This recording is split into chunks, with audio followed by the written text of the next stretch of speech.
Maestro Mario, ¿nos ayuda, Muy por buenos favor? días. En nombre de la Universidad Autónoma de Yucatán, les agradecemos su asistencia en este inicio de las jornadas sobre ciudadanía digital.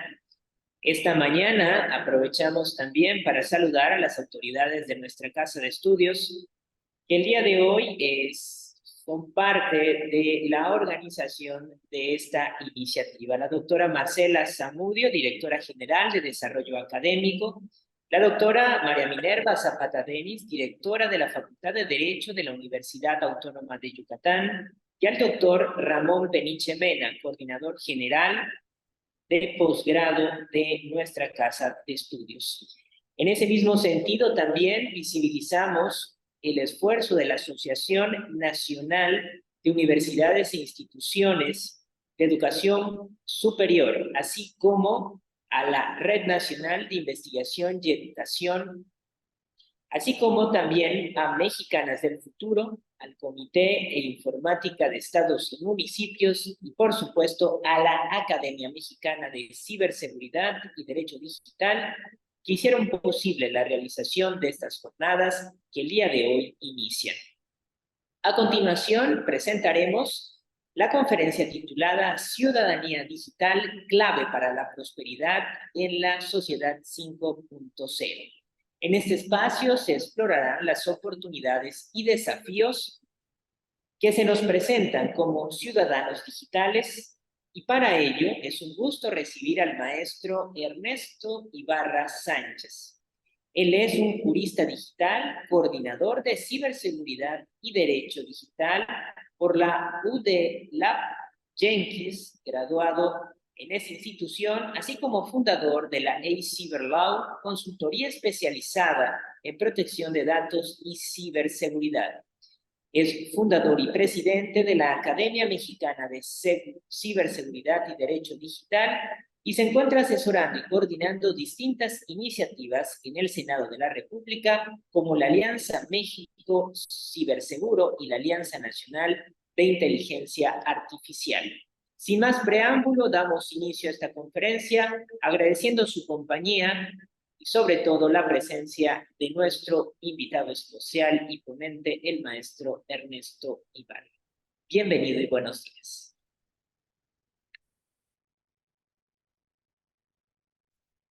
Muchas gracias, maestro Mario, por la presentación y bueno, sobre todo, les saludo con mucho gusto a todas y todos quienes nos acompañan a través de esta sesión que hacen posible un esfuerzo colaborativo de distintas instituciones y organizaciones. Principalmente quiero agradecer también y saludar a las autoridades de la Universidad Autónoma de Yucatán y agradecer la invitación tanto en lo personal como a sumarnos como academia, como Academia Mexicana de Ciberseguridad y Derecho Digital, a la organización y convocatoria de este tema tan importante para nuestra sociedad en el contexto actual y futuro. Y bueno, agradecer el esfuerzo que están realizando para estas labores. Carmen Díaz, muchas gracias. Y también a Mario y al equipo de CUDI, de la UADI, de CIAPEM, de Mujeres del Futuro. Entonces, ustedes me indican si hay alguna indicación previa a que iniciemos.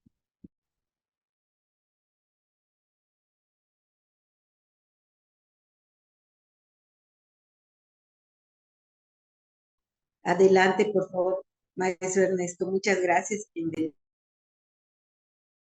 Bien, vamos a tomar esta sesión como un ejercicio de reflexión y el título de la presentación, o más bien de la charla de este día, y recuerden que serán 3 días de trabajo y lo que se busca con ello es que todas ustedes puedan tener algunos puntos que sean relevantes para reflexionar y asumir el rol que como ciudadanos digitales, como ciudadanas digitales, y vamos a ver ahora un poco sobre la referencia de este término, qué representa como individuos, como organizaciones privadas y públicas, los retos de la convivencia y de la dinámica sociodigital que vivimos hoy día en la sociedad.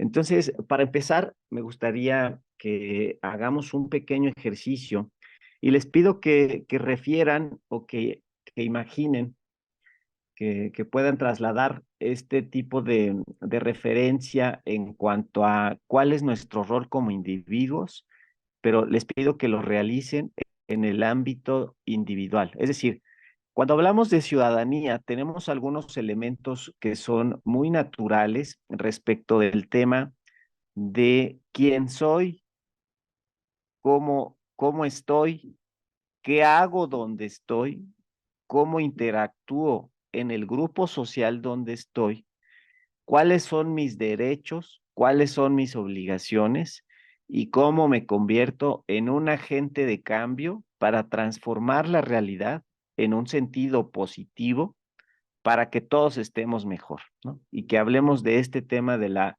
convivencia armónica, de la paz social, de los derechos humanos, de las libertades, de los compromisos éticos. ¿Qué sociedad estoy buscando construir desde el entorno individual? Entonces, les decía, primer referencia, digo, ya más filosófico sería el quién soy, pero es importante que hagamos esta reflexión del quién soy y del cómo estoy respecto de mí y respecto de mí para los demás. Y esto es importante a partir de distintos supuestos donde nuestra personalidad, nuestra identidad va teniendo una forma en la que, digamos, se va moldeando con el paso de los años y vamos siendo parte de una construcción de valores que en principio se generan en la familia y en un segundo paso, ese proceso se va combinando con nuestro propio pensamiento, nuestra propia capacidad analítica y de cómo estamos empezando a interactuar entre nuestras ideas, entre los valores que nos infunden en la familia, que nos emula el ejemplo, y conforme pasamos en el tiempo, vamos adquiriendo elementos que asociamos de el entorno social o de la comunidad. Entonces, esto es importante y les llevaría a preguntar, ¿en qué momento trasladamos esos valores, esos compromisos, obligaciones, más allá de nuestro entorno cercano, que es la familia? Porque al principio, digamos que ser parte de ese núcleo familiar, pues nos conlleva cierta, digamos, carga en razón de cómo es nuestra familia, cómo es nuestra madre, cómo es nuestro padre, cómo son nuestros hermanos mayores, cómo es el entorno de nuestra familia, nuestro núcleo familiar. Después empezamos a imprimir nuestra propia personalidad con acciones, con expresiones, por ejemplo, cómo nos comportamos como niños con otros niños, con las niñas, con los animales, con el medio ambiente.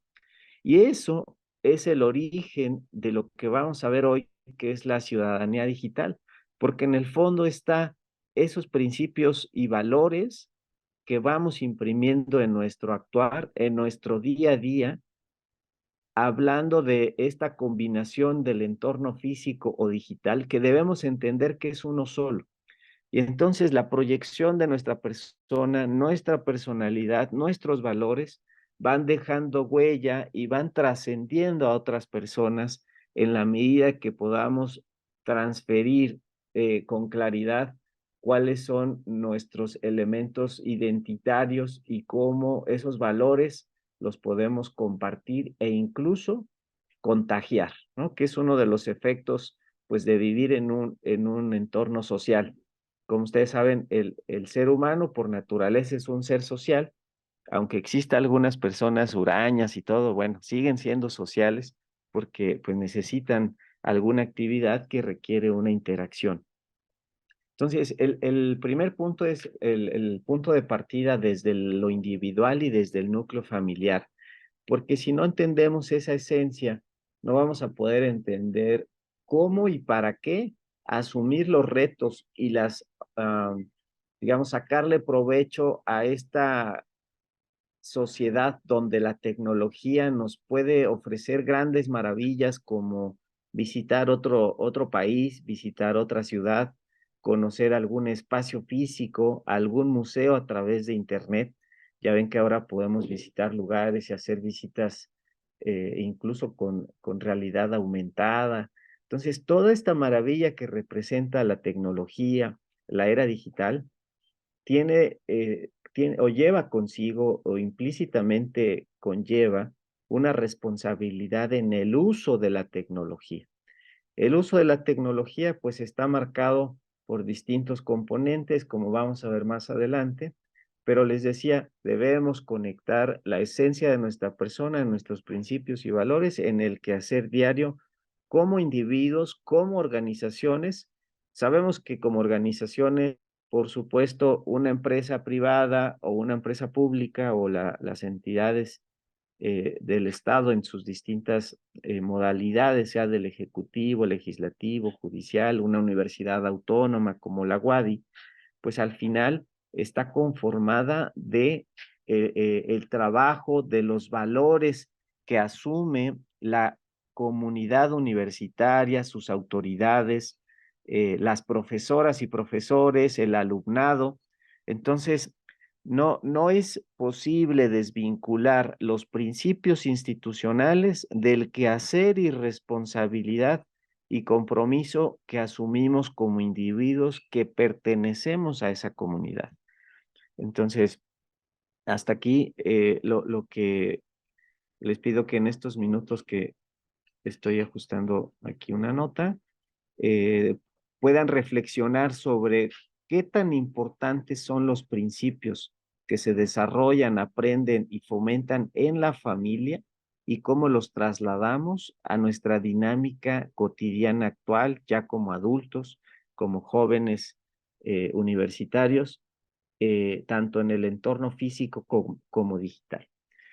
Bien, ahora voy a hacer digamos, una parada para explicar cómo es importante tener presente también una noción de ciudadanía, que por supuesto que quienes estudian la carrera de Derecho, quienes han estudiado esta carrera, pues sabrán que ciudadanía tiene una connotación diversa. Antes de entrar al contexto netamente digital, a mí me parece importante, no solo por ser abogado, sino porque por didáctica es necesario que podamos conocer algunas acepciones de la palabra o del término de ciudadanía, porque tenemos una referencia formal que nos lleva a pensar en cómo la ciudadanía ha sido a lo largo de la evolución de la sociedad y donde a partir de que se constituyen los estados modernos se empiezan a crear instituciones y se da esta referencia de gobernado y gobernante y se va creando las instituciones del Estado, la Constitución, se van formalizando esas reglas de convivencia, pues que antes de que existiera lo que hoy conocemos como Estado, pues surgen de manera natural. Si todos nosotros, suponiendo, nos vamos a alta mar, a aguas internacionales, donde no hay jurisdicción de ningún país bajo su constitución, somos una comunidad que estaríamos plasmados en medio de la nada, sin reglas preestablecidas por un Estado.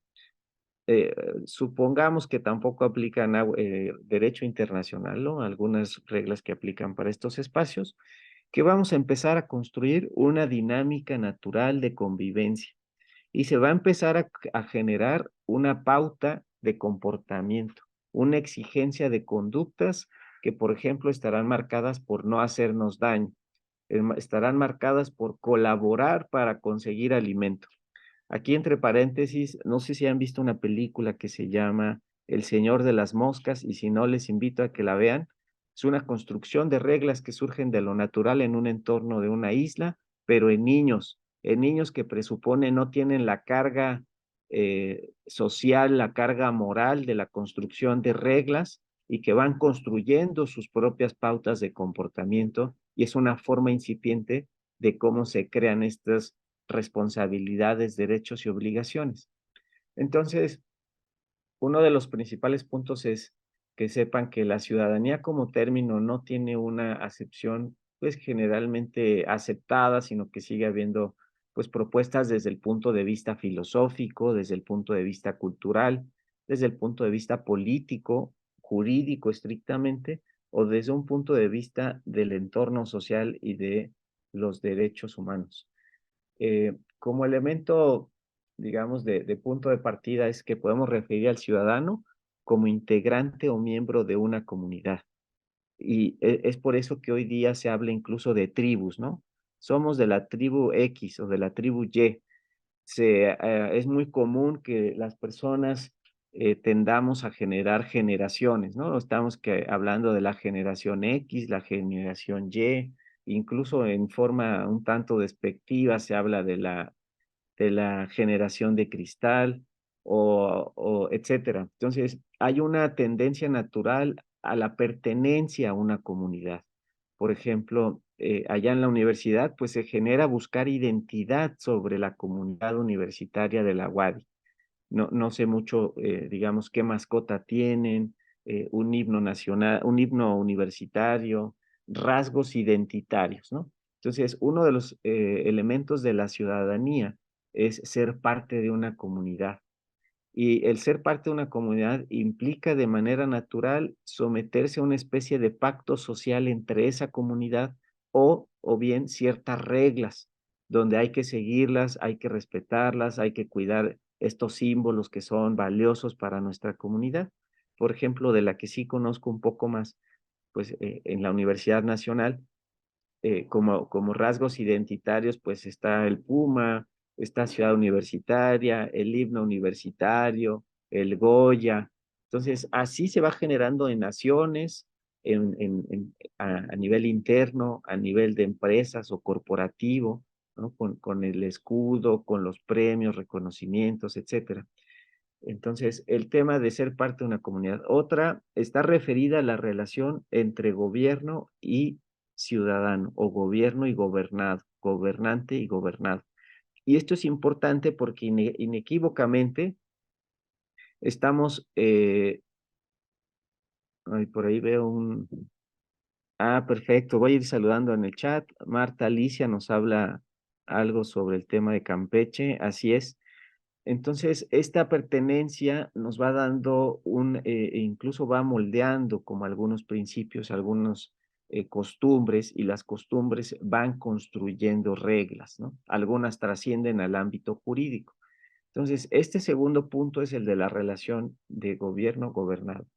El tercero es una concepción que podemos decir que va describiendo, va elaborando el conjunto de características que ha de cumplir un ciudadano y cómo es que esto se logra a partir de distintas facetas de su vida y en una interacción entre derechos y obligaciones. Y también se van creando reglas respecto de lo que puede hacer una persona que se llama ciudadano, de lo que debería hacer y cómo lo debería hacer. Y aquí ya estamos en un terreno un poco más formal y que esto es natural. En la universidad donde ustedes estén, pues existe la regla para los académicos, la regla para los administrativos, la regla para el alumnado y en general, pues hay un reglamento de convivencia, puede haber un código de ética, que algunos son vinculantes o no, pero podrían decirnos cómo debería comportarse una persona, ¿no? Es una pauta de exigencia del quehacer y del comportamiento de una persona que implica respetar no solo las leyes, los reglamentos, lo que es vinculante, sino también aquellos códigos de ética o aquellos valores, aquellos principios de los que somos parte. Entonces, esta sería otra referencia. Y también algo más elaborado es una descripción del conjunto de prácticas, y aquí piensen en todas las prácticas formales, informales, eh, que tengan una vinculación en temas culturales, artísticos, deportivos, simbólicos, económicos, etcétera, que se conecta con otro segundo elemento que es muy importante, que son los derechos y las obligaciones. Todos sabemos que existe una corresponsabilidad una vez que somos parte de un grupo, una vez que somos parte de una entidad plural, de una comunidad, estamos asumiendo que hay ciertas responsabilidades, ciertos compromisos y que debemos saber también cuáles son nuestros derechos.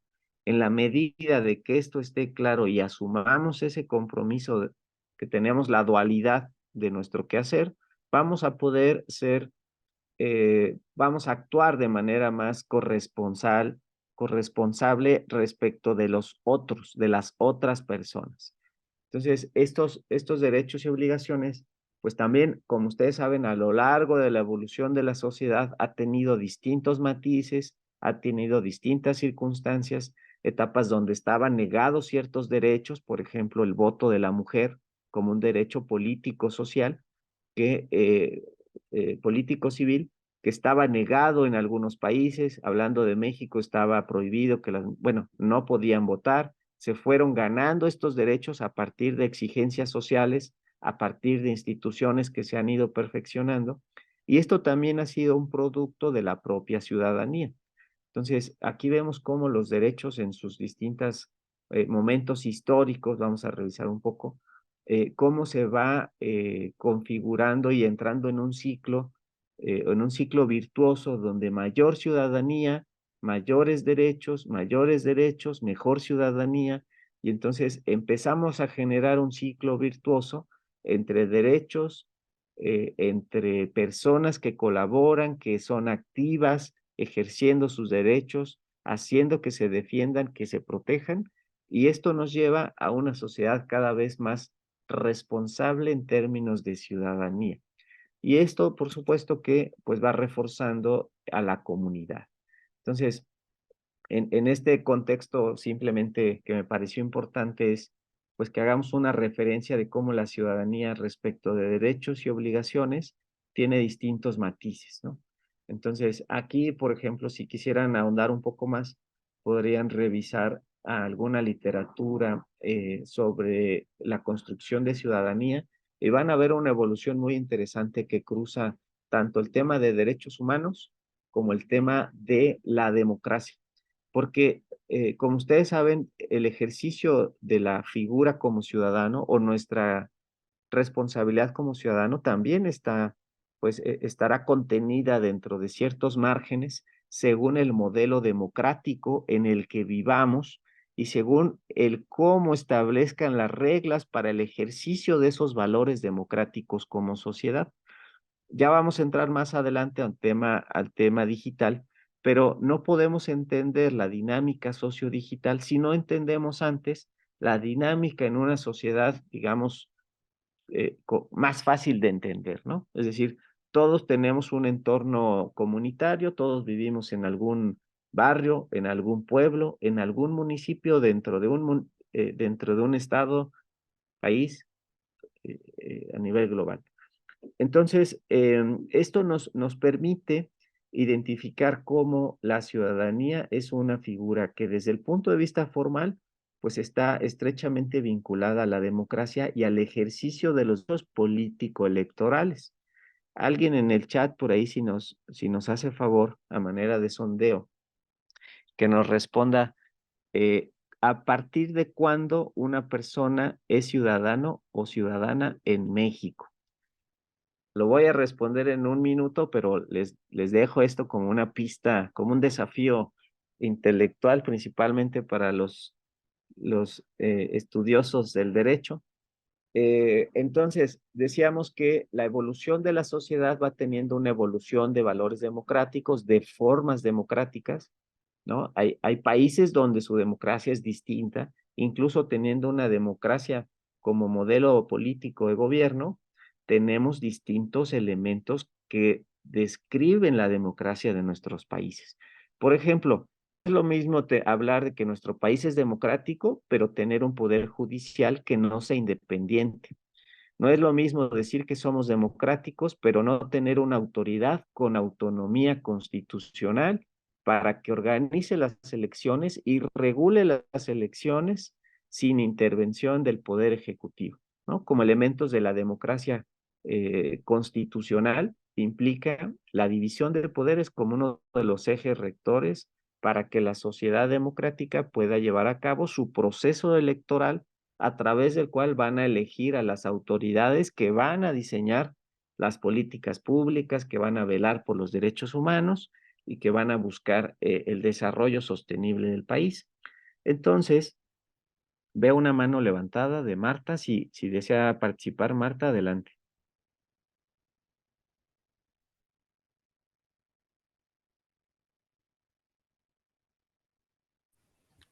Sí, bueno, buenos días. Em, Primero, pues es muy agradable escucharle y especialmente con este tema que creo que cada vez agarra más relevancia, tener una idea de ciudadanía que va más allá de cumplir los 18 años, ¿verdad? Y tener deberes y obligaciones constitucionales. Este, Ser ciudadano como un valor, que creo que así lo está presentando usted, ¿verdad? Más allá de lo que se dice de poder votar, ser ciudadano como un valor implica la práctica de muchos otros valores como son la inclusión, la diversidad, el respeto, el cuidado el cuidado responsable de mi persona, de la persona, de los demás y del medio ambiente. Em, y en ese sentido, encontrar mi identidad, ¿no? O sea, encontrar mi identidad con todas estas relaciones, porque soy en razón de la relación de mi tribu, como decía, ¿no? Y en ese sentido, pues he puesto en el... Ramón rápidamente contestó desde que naces, ¿no? Y yo digo, sí, efectivamente, desde que uno nace empieza a construir la ciudadanía como un valor. De acuerdo a como a la construcción que se tenga al interior de nuestra familia, ¿verdad? Porque ser ciudadano, al final de cuentas, es contribuir en el medio donde estoy para transformarlo, es decir, generar proyectos de bien común. Eso es lo que ahora, en estos últimos tiempos, entiendo como ciudadanía, que la he ido deconstruyendo, ¿verdad? Porque antes tenía yo un alcance muy corto de lo que era ser ciudadano. Y parecía que ser ciudadano se vinculaba solamente cada 3 o 6 años, que eso también es ciudadanía, pero es solo una parte. La otra parte es de nuestro Así es. quehacer diario. Lo que hacemos todos los días nos vincula con ser ciudadanos o con el antivalor, ¿no? Ser cualquier otra cosa, pero no generar bien común, que hacia allá nos lleva la ciudadanía. Agradezco Claro, que muchas se den esos gracias, temas. Marta. Sí, Gracias, Marta. Ya Marta nos está adelantando. Vean cómo está ahí yendo a ese punto de ir más allá de la parte formal. Y justamente en relación a la parte formal, y muchos van a quedar un poco decepcionados, porque, y ahí se los pongo en el chat, de acuerdo a la Constitución, Ciudadanía Mexicana, en el artículo 34, nosotros podemos revisar cómo dice, son ciudadanos de la República los varones y mujeres que teniendo la calidad de mexicanos reúnan además los siguientes requisitos: haber cumplido 18 años y tener un modo honesto de vivir. ¿Qué les dice esa definición de nuestra Constitución en el contexto de lo que estamos hablando? Se los dejo de pregunta, reflexionen para sí mismos y por ahí si quieren en el chat vamos avanzando, pero lo que quise poner en esta referencia, en este momento de la exposición, es que tenemos que hacer una crítica a lo que está establecido en términos formales para que cuando nosotros identificamos esto en la Constitución, por supuesto que está vinculado al ejercicio de los derechos político-electorales y por eso dice mexicanos. Entonces, ¿qué pasa si yo con otra nacionalidad vivo en México y quiero ser ciudadano digital? Formalmente diría, de acuerdo a la Constitución, tú ni siquiera puedes ser ciudadano. Olvídate de que seas ciudadano digital, ¿no? Porque no soy mexicano. Entonces tenemos ese enfoque que vamos a ver más adelante, pero desde el punto de vista formal, ciudadanía es un término político, civil, y tiene esta connotación. Por eso es que muchas personas, ustedes imaginan que tantos migrantes pudieran votar para elegir al próximo gobernador o gobernadora de Yucatán, no creo que estarían tan contentos, ¿verdad? Porque pues de alguna forma es, no, tú no eres de Yucatán, ¿por qué vas a elegir al gobernador? y eso es de manera natural. Todos los países, al proteger sus valores democráticos, pues determinan quién puede votar. Por eso en algunas propuestas se ha identificado que puedan votar, por ejemplo, hijos de mexicanos que nacieron en el extranjero. O sea, hoy normalmente es, no importa dónde nazcas, si eres hijo de padre o madre, tú eres mexicano o mexicana. No entra la frase esa de Chabela Vargas de los mexicanos nacemos donde se nos da nuestra refregada gana, ¿no? Eso no aplica. Pero hay iniciativas que dice que los nietos de mexicanas o mexicanos que hayan nacido en el extranjero pueden adquirir la nacionalidad. Eso representaría que muchas personas podrían votar en próximas elecciones. Entonces son discusiones interesantes, pero bueno, no quiero desviarme en ese sentido, solamente dejarles ver cómo formalmente tenemos estos requisitos, que así lo dice la Constitución, tener 18 años y tener un modo honesto de vivir. Entonces, si tenemos menos de 18 años, pues formalmente no podríamos ser ciudadanas o ciudadanos, mucho menos digitales, ¿verdad? Pero justamente lo que viene a dar un traste y una redefinición de este paradigma de soberanía, de este paradigma de valores democráticos y de alzar la referencia, renivelar la referencia o la autoconcepción como ciudadanos, pues empieza a dar desde distintos enfoques. Uno de ellos, pues es cómo se va configurando la sociedad global y una sociedad conectada a través de Internet. Entonces, si bien al día de hoy tenemos un porcentaje todavía incompleto de personas usuarias conectadas a Internet, que de acuerdo a la Unión Internacional de Telecomunicaciones, pues estamos por ahí de 2/3 de las personas conectadas a nivel mundial para finales de 2022. Si quieren profundizar en ello, pueden revisar la fuente de la ITU, que refiere año con año, nos da un avance de número de usuarios conectados. A la fecha de 2020 refiere 2. No es cierto, esa son casi, sí, sí, les decía, casi el 2/3 de la población mundial, y por eso se habla que nos falta un gran porcentaje de personas que están conectadas a Internet. Y ese es uno de los primeros elementos ya de hablar de ciudadanía digital, primero que implica pues, que tengamos condiciones para ser parte de esa sociedad que usa tecnología. Entonces, si de acuerdo a estos mapas, a estas estadísticas globales, que también vamos a revisar como en términos de las estadísticas nacionales, aquí para ello pueden utilizar la estadística del INEGI que genera la ENDUTI. ENDUTI es la encuesta nacional de usuarios, no, de disponibilidad y el uso de tecnología de información en los hogares.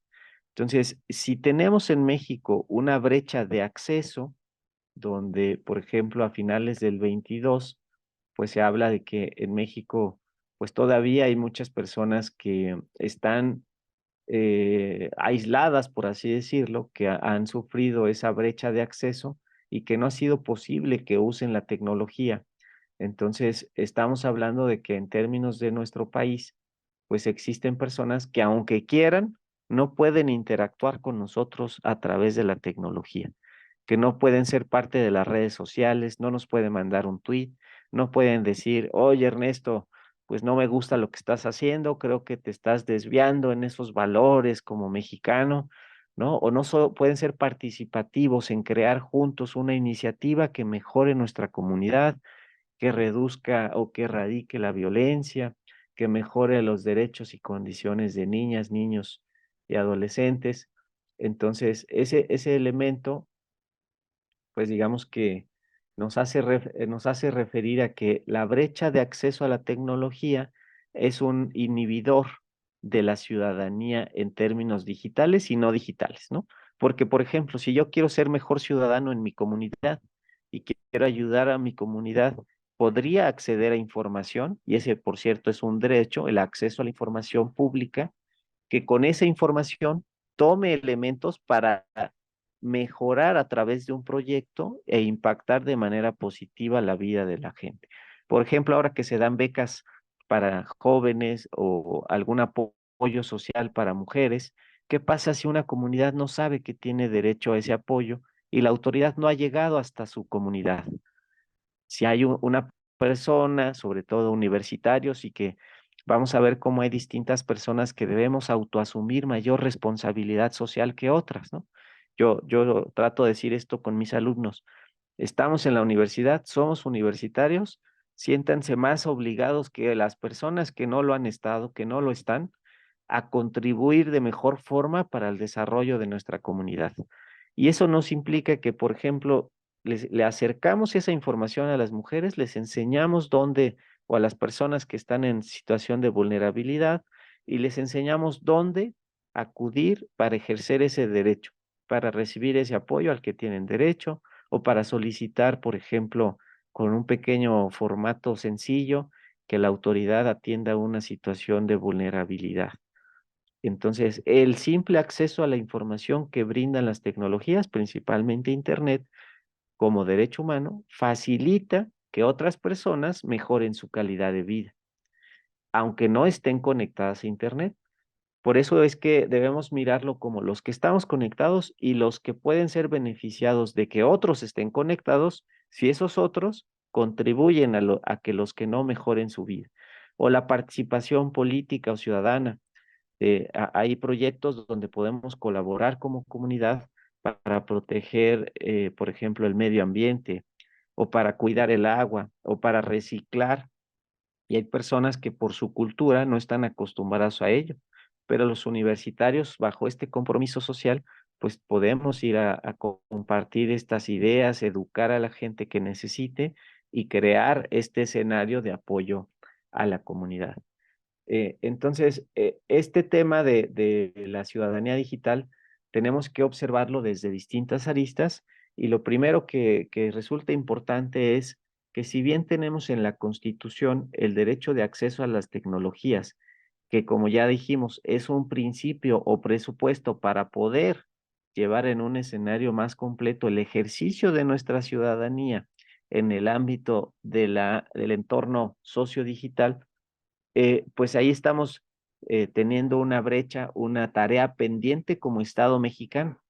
Hay otros elementos vinculados al acceso. Por ejemplo, no sé si aquí la mayoría sea del estado de Yucatán, pero pueden escribir, por favor, en el chat si en su entidad federativa, si en su estado existen comunidades que hablan una lengua indígena, un idioma, un dialecto que no sea el español, para que vayamos identificando ahí algunos puntos, sobre todo porque es importante que podamos entender que si, ok, ya tenemos acceso a la tecnología, a algún proyecto, por ejemplo, como estos que apoyan la UADI, ANUYES, con el IFT, con alguna autoridad, facilita que las personas se conecten a Internet.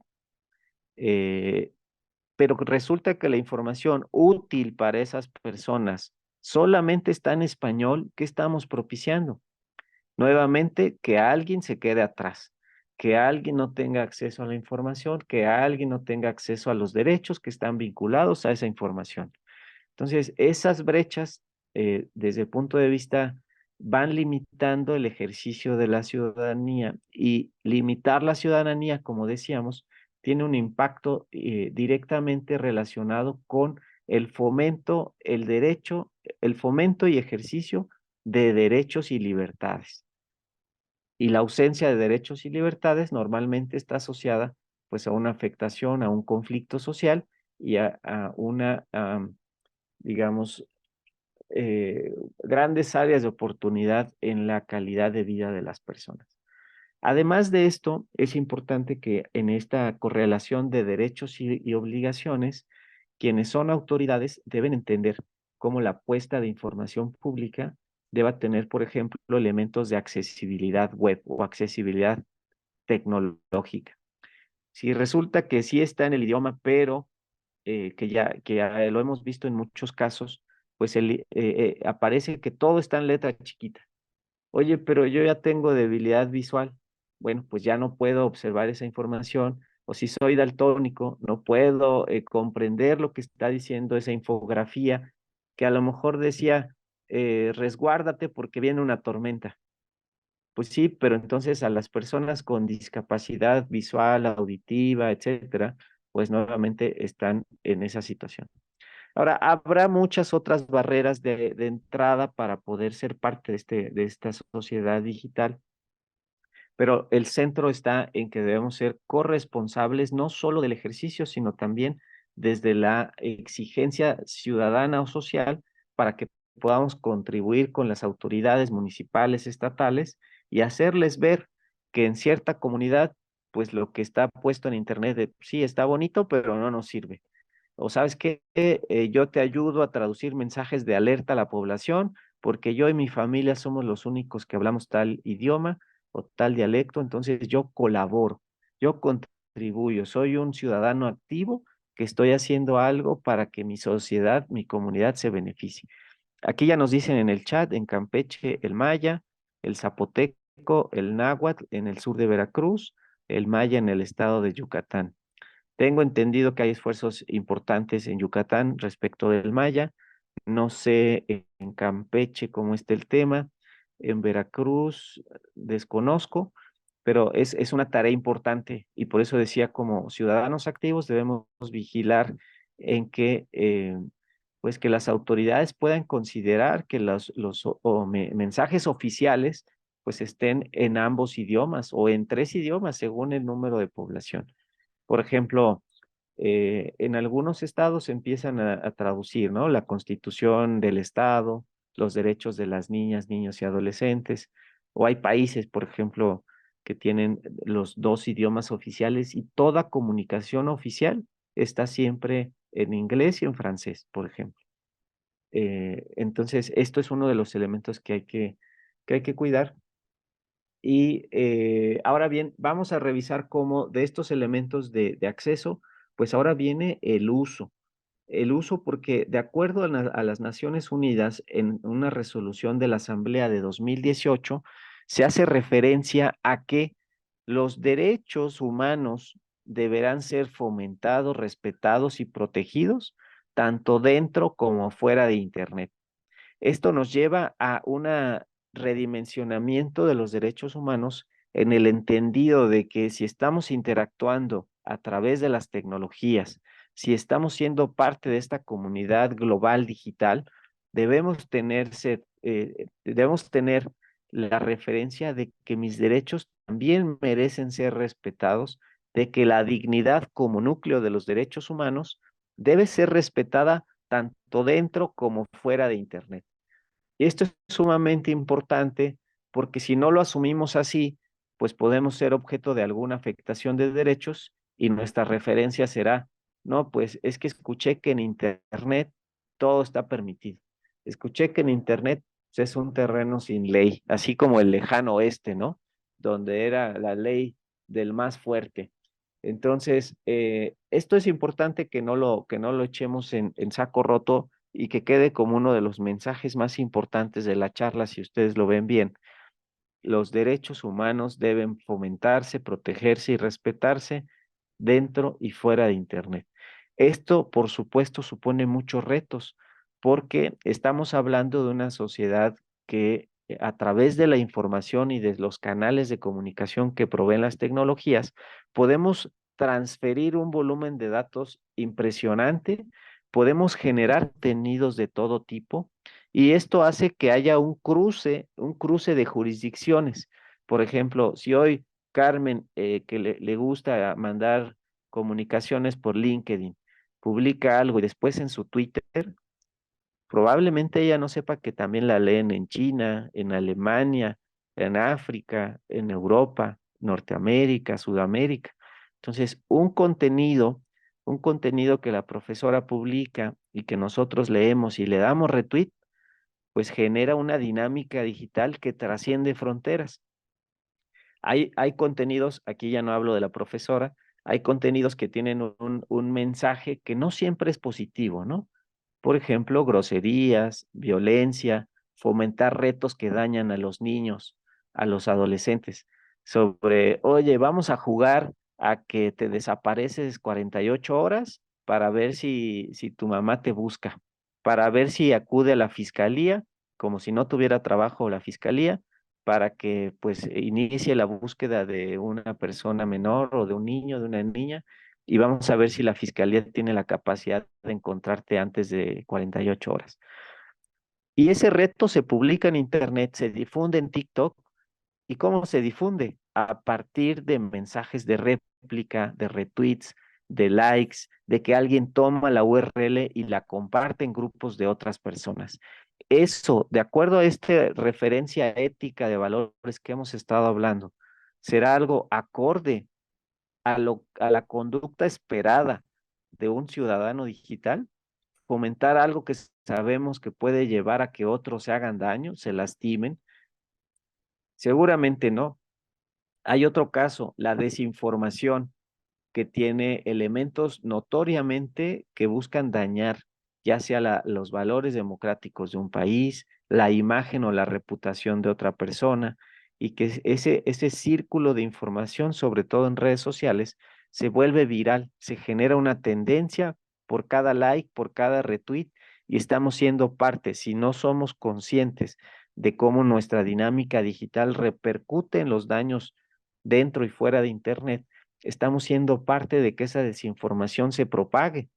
Tal vez ustedes escucharon el caso, no me acuerdo si fue en el estado de Puebla, donde a través de la desinformación se acusaba a una persona de que había agredido a un niño y entonces se propagó el mensaje por WhatsApp, resulta que lo detienen, 5 minutos después lo empiezan digamos, a linchar y esta persona fue quemada. O sea, fue un caso terrible y ha habido muchos como este a partir de la desinformación, donde esas personas ejecutaron en el mundo físico lo que vieron en WhatsApp, obviamente sin haber recapitulado, sin haber reparado en si esto era verdad o no. Por eso la desinformación es tan dañina y por eso el juicio, la conciencia que tengamos como ciudadanos digitales, donde implica educarnos, a aprender sobre el uso responsable de la tecnología y nuestras acciones, qué contenido publicamos, qué información publicamos, cómo lo publicamos, es un antídoto natural para que la desinformación no tenga estos efectos. Entonces, por eso les decía, es fundamental que la ciudadanía digital esté presente, que se trabaje, que se refuerce por ejemplo, en foros como este, es sumamente importante porque todos nos llevamos y vamos a tener a lo largo de estos 3 días referentes de cómo es esa conducta exigible para las personas en las distintas edades y qué podemos hacer para revertir, para contener o para mitigar los riesgos de una mala praxis o incluso de una conducta delictiva que en el entorno digital se pueda gestar y que afecte la salud, la integridad, la vida o el patrimonio de las personas. Ahora, como elemento importante, también debemos decir que pues esto está vinculado al tema de inclusión, como ya lo veíamos en el acceso, está vinculado al tema del aprendizaje y la creatividad, cómo enseñamos a ser ciudadanos digitales desde la educación primaria, así como enseñamos a que se cuide el medio ambiente en términos habituales, también podemos enseñar o educar a las niñas y niños de que si un dispositivo tecnológico se daña y ya no tiene reparación, pues idealmente que se deposite en un contenedor que recicle componentes tecnológicos. Porque, por ejemplo, las baterías suelen tener elementos que contaminan el manto freático, los ríos subterráneos, el suelo, etcétera. Entonces tenemos que ir más allá, donde ahora se contemple también el elemento tecnológico. Tenemos que aprender sobre estos contenidos, qué está pasando a nivel mundial. Uno de los referentes sumamente importantes son los ODS, los Objetivos de Desarrollo Sostenible, que son 17 y que nos va generando un referente de compromisos éticos, políticos que debemos asumir como países y que eso se traslada a una responsabilidad individual. Por ejemplo, así como aprendemos a bañarnos en 4 minutos como recomendación, a no maltratar animales, podríamos también comprender que cuando dejamos un cargador de un teléfono, un dispositivo, el cargador está conectado a la corriente, pero no se está utilizando, estamos generando fugas de energía. Y esa energía, pues al final se tiene que generar y esa generación tiene un costo. Entonces, también pensar en el impacto ambiental o ecológico del uso de la tecnología. Debemos reforzar con mucha claridad aspectos éticos y trabajar mucho en la empatía, porque les decía que ahora nuestros mensajes trascienden fronteras. Entonces, probablemente lo que estamos diciendo, si no lo hacemos con empatía para el destinatario, pues puede generarle una afectación, puede generar que en ese momento sensible de tanta afectación emocional, el mensaje resulte la tormenta perfecta para que ese niño o esa niña o adolescente o adulto incluso, pues pueda entenderlo, pueda considerarlo como una agresión. Entonces, no está por demás que reforcemos la empatía, pero ahora en la dinámica digital.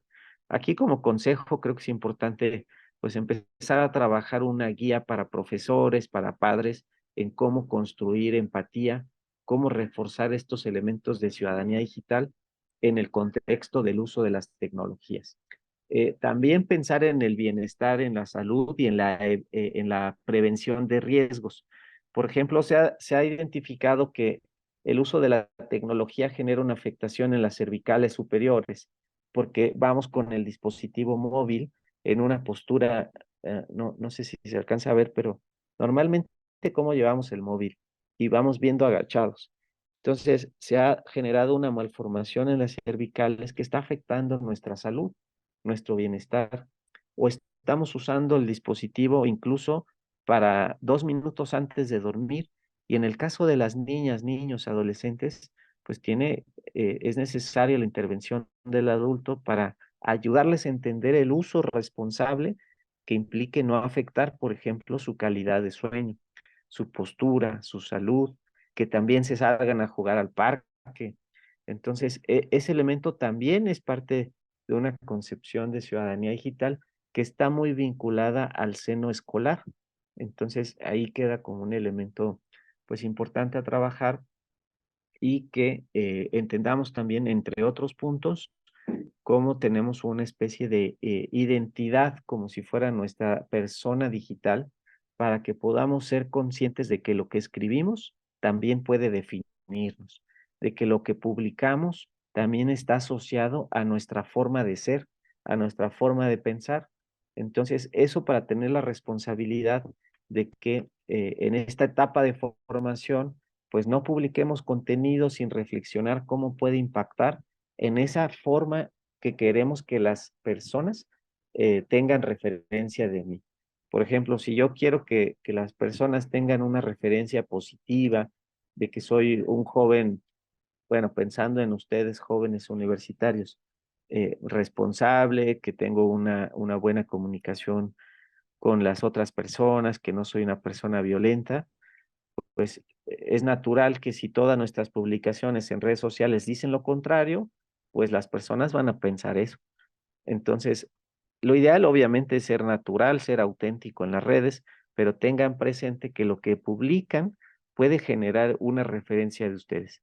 Especialmente aquí en el tema de datos personales hay una situación de cuidado para evitar que lo que publiquen no les haga daño. Por ejemplo, muchos se les da por publicar, no sé, las fotos de los hermanitos bebés o de los hijos bebés cuando esa persona que apenas nació no tiene capacidad de decidir si quiere o no compartir sus fotos. Incluso hay pues gente en la política, gobernadoras, gobernadores que publican fotografías de recién nacidos pues solo por querer ganar simpatía política, cuando están violando sus derechos, cuando no están comprendiendo que hay personas que están recolectando datos, imágenes, videos de menores, de niñas tan pequeños y que son pues objeto de conductas delictivas ya de un impacto mucho mayor. Entonces, la información que publicamos nos acompaña y debemos hacer que esa reputación que queremos tener esté también presente en el ámbito digital.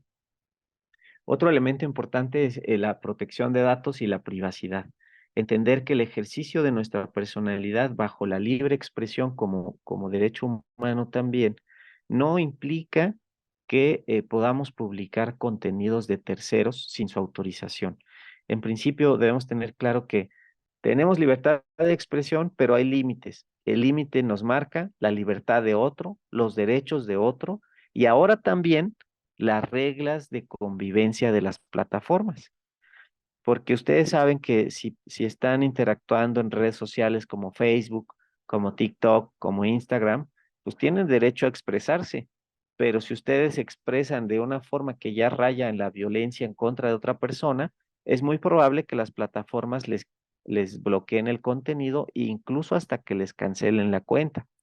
Si las personas publican algo que es fomento al discurso de odio o racismo, o por ejemplo algo vinculado a Hitler, el contenido se va a bloquear. Entonces, ese tipo de cosas tenemos que ahora también analizar en el sentido de ciudadanía digital, haciéndonos corresponsables de la información que circula, de los contenidos que generamos y del impacto que estos contenidos o mensajes a través de los canales que sea WhatsApp, Telegram, Facebook, X, antes Twitter, TikTok, Instagram, etcétera, etcétera, pueden tener un impacto en los derechos y libertades de las personas. Entonces, aquí, Mario, creo que ya me llegó el tiempo, pero bueno, te paso el micrófono. Sí, Ernesto, pues la verdad es que muy interesante todo lo planteado hasta el momento, pero ahora sí que vamos con el tiempo encima y me han pedido abrir la sesión de preguntas y respuestas si no tienes inconveniente para poder iniciar ya el cierre de esta actividad. En una primera pregunta nos formulan lo siguiente: en un mundo cada vez más digitalizado, la protección de datos y la privacidad son cruciales. ¿Cómo podemos cuidar nuestra seguridad de la información y la privacidad como ciudadanos digitales?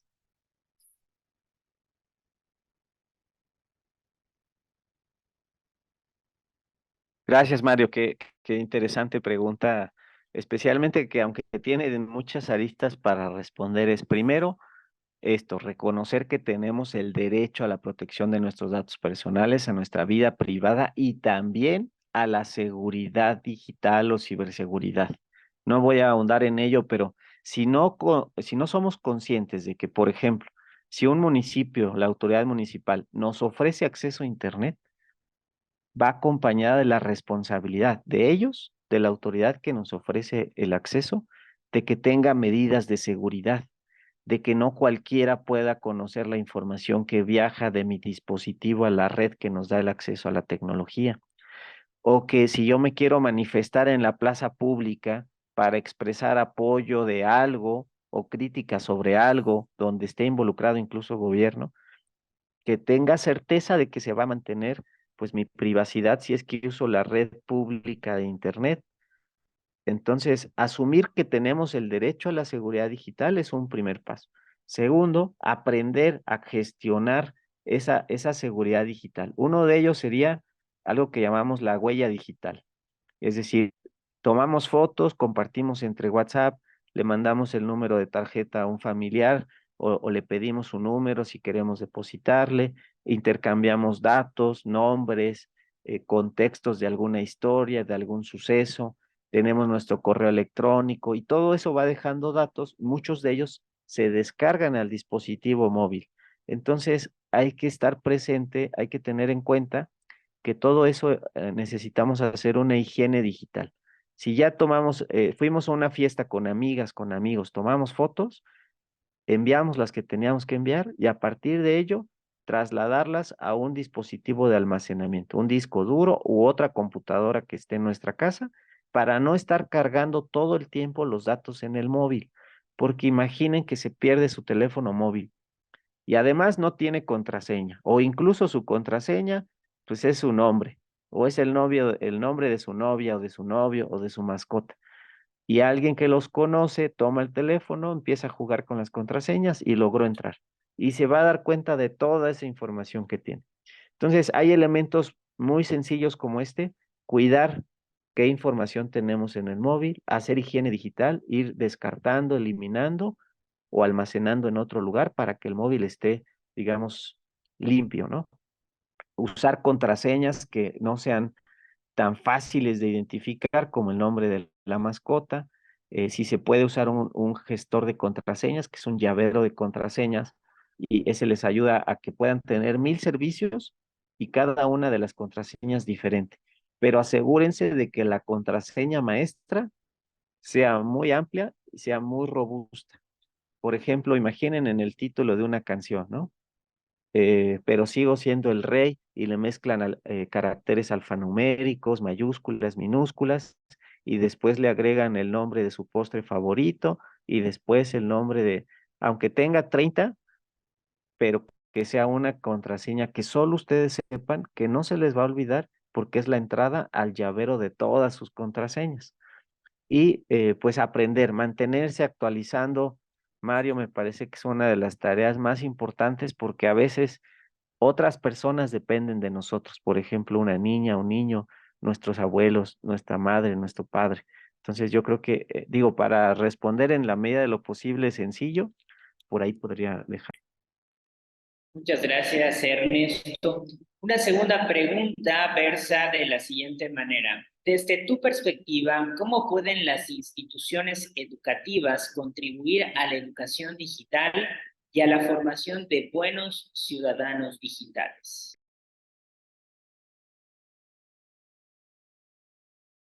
Justo pensé que iban a tocar ese tema.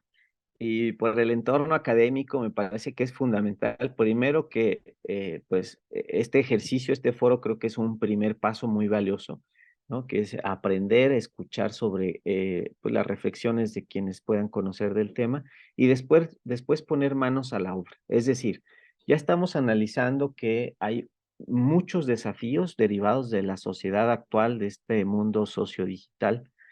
Lo que nos toca es empezar a plasmarlo en políticas de nuestra universidad, de nuestro centro educativo, tanto del enfoque tecnológico como del enfoque pedagógico, incluso con padres y madres de familia.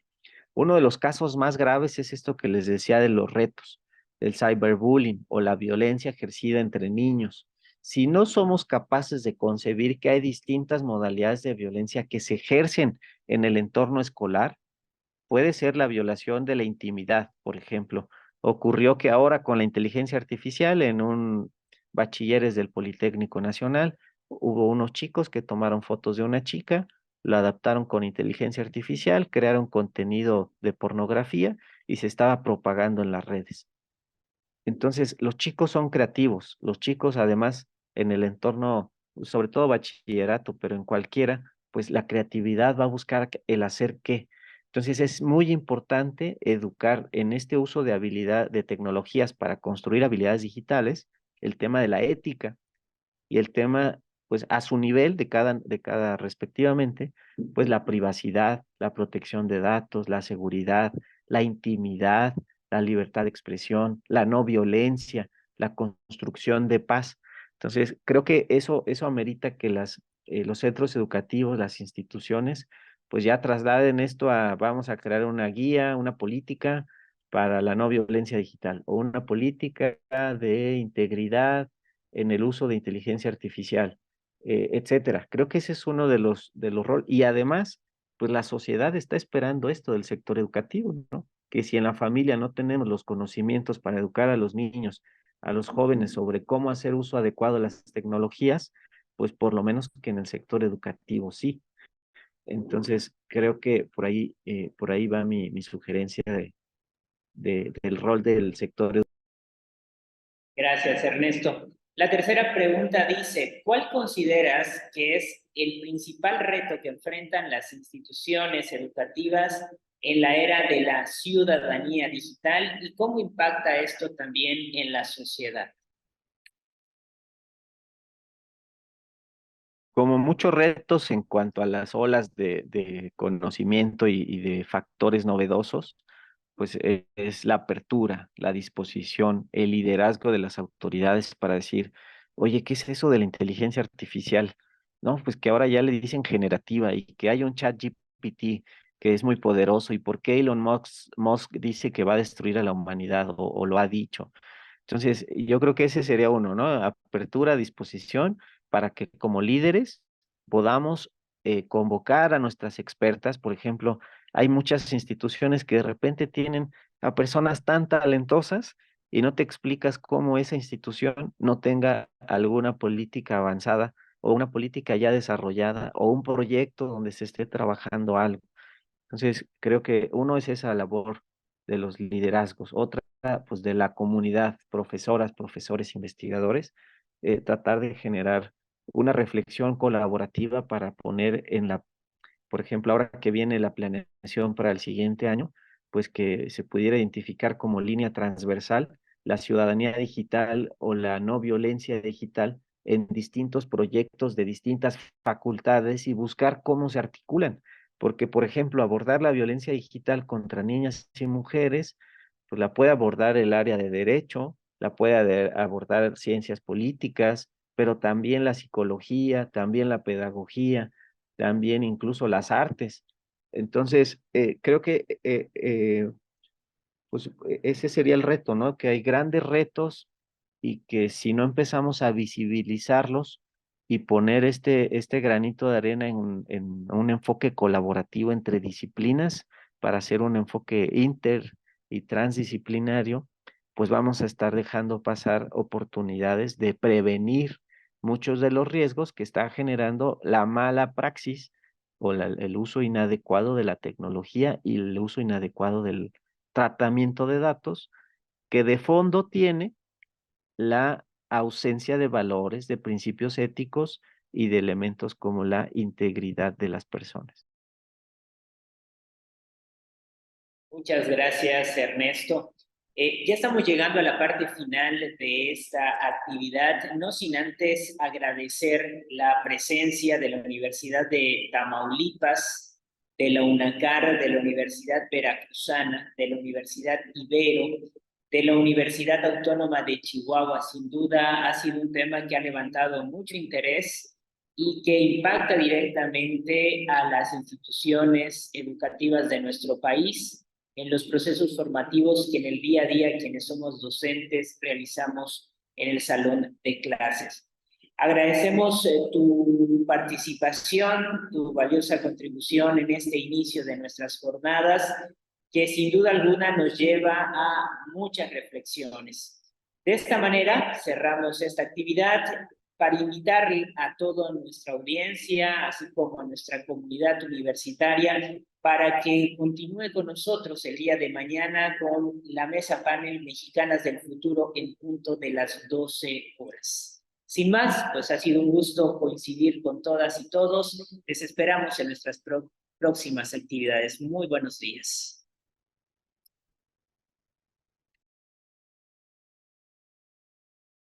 Muchas gracias, Mario. Un honor poder participar con ustedes. Les mando un abrazo y que estén muy bien. Hasta luego, un gusto.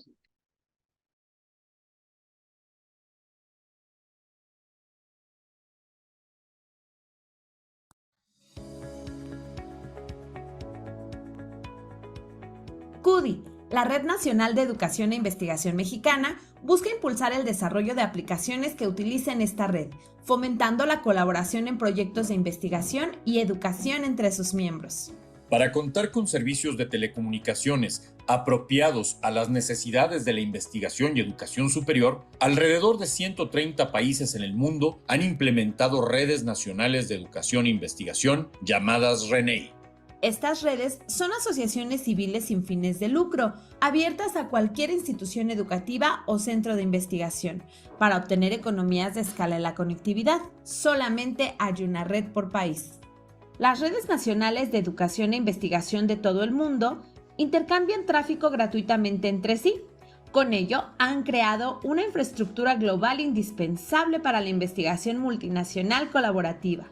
Las RENEI son controladas por sus beneficiarios, las instituciones de educación superior y centros de investigación. CUDI proporciona a su membresía servicios de conectividad, multimedia, capacitación, aplicaciones, acceso a fondos de financiamiento y colaboración. La red CUDI proporciona conectividad hacia las redes nacionales de educación e investigación de todo el mundo para proyectos colaborativos. Busca consolidar proyectos de infraestructura urbana de red y facilitar la participación de su membresía en puntos de intercambio de tráfico de Internet. También tiene convenios con proveedores para compartir infraestructura en beneficio de su membresía. Kudi busca desplegar servicios sobre la red que apoyen a la transformación digital de su membresía. Muchos de estos servicios han sido desarrollados por la comunidad académica, miembros de las redes avanzadas, compartiendo su uso sin fin de lucro. EduRoam es un servicio mundial de movilidad segura que permite a estudiantes, investigadores, académicos y administrativos tener acceso a Internet en sus campus y en las instituciones que visitan, con su mismo nombre de usuario y contraseña institucional. A través de Kudi, México tiene más de 550 puntos de acceso implementados. Fénix, la Federación de Identidades Mexicana, da acceso a la comunidad universitaria a través de un único nombre de usuario y contraseña a servicios federados, implementados por Kudi y por las redes nacionales de educación e investigación en Latinoamérica, Europa y el resto del mundo. CECIRT, el equipo de respuesta a incidentes de seguridad de Kudi, pone a disposición de la membresía cursos sobre seguridad informática, implementa herramientas para la gestión de incidentes, apoya en la implementación del CECIRT en las instituciones asociadas y su mejora continua, además de un portal web a través del cual se tiene contacto directo con los CECIRT de las instituciones socias de las redes avanzadas. BC Kudi. Kudi cuenta con licencias de Zoom disponibles para compartir con su membresía, con capacidad de hasta 300 usuarios por sesión, grabaciones en la nube y locales, conexiones a equipos de videoconferencia y dispositivos móviles, además de la posibilidad de conectar con varias redes sociales para transmisiones en vivo. La RENEI mexicana también apoya a su membresía en la coordinación y difusión de eventos virtuales en tiempo real con apoyo de la plataforma de videoconferencia. Google Workspace for Education.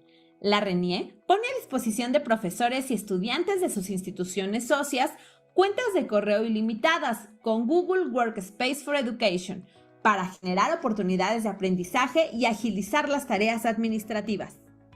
Repositorios digitales. Kudi, a través de la comunidad Remeri, la Red Mexicana de Repositorios Institucionales, busca apoyar a su membresía en la configuración, implementación y seguimiento de sus repositorios. Remeri es una iniciativa de repositorios de acceso abierto en la que participan 69 instituciones mexicanas con 122 repositorios que, gracias a estándares comunes, permiten a través de buscadores ser accesados en un portal común. A la fecha, se tienen 466,000 documentos cosechados. Moodle SaaS.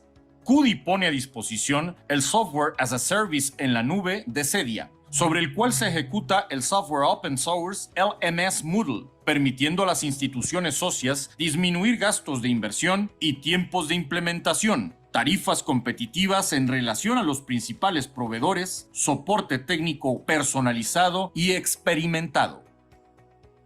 Grupos técnicos y comunidades.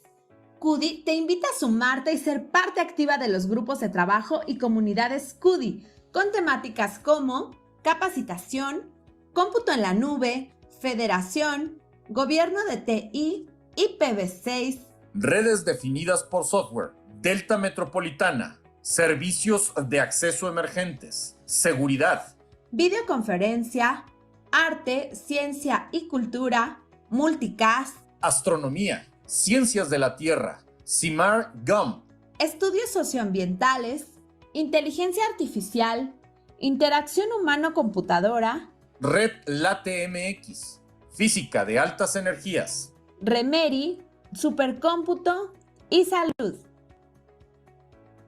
Divulgación. La RENEI mexicana comparte con su comunidad información de los eventos y actividades de sus instituciones miembros. Para ello, pone a su disposición el Boletín Kudi, que cuenta con más de 5,000 cuentas de correos activos, su plataforma de colaboración, el portal Kudi y sus redes sociales. Publicaciones. Kudi es reconocida como editor por el Instituto Nacional del Derecho de Autor, INDAUTOR, y puede registrar publicaciones con código ISBN para su membresía.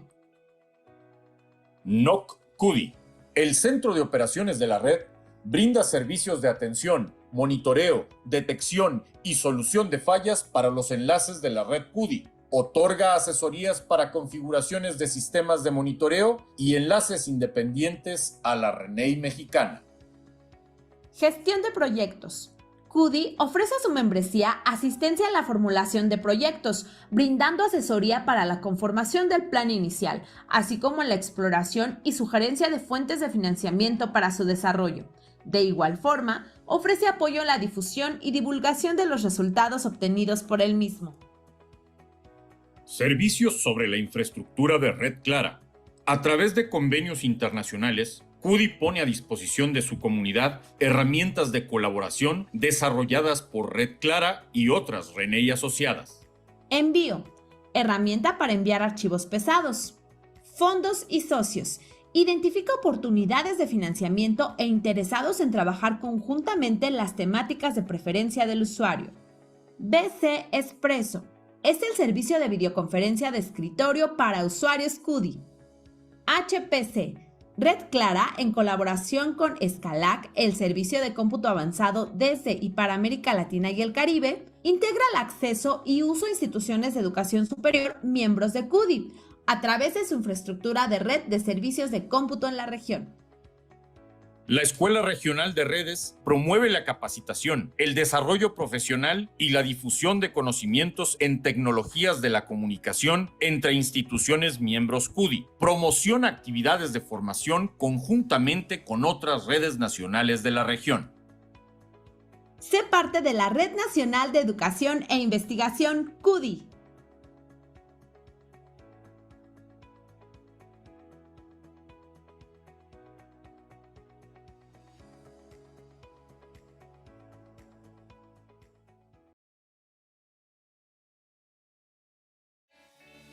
Muchas gracias, Lalo. Gracias por todo el apoyo. Gracias a todos